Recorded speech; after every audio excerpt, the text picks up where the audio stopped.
Welcome, in front of me is a Redmi Note 10 Pro, and today I'll show you how to format your SD card. And to get started, you want to open up Settings. From here, go to About Phone, tap on the storage,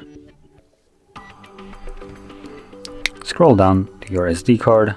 As you can see SD right here, and between here you will find Format SD card option. Once you tap on it, it will give you a message that formatting will erase existing content on the SD card, and basically to prevent losing anything, back it up beforehand. But assuming you have already done so, or you simply don't want to, click on Format SD. It will automatically begin. The process is fairly quick, only takes about like 5 seconds to 10 seconds.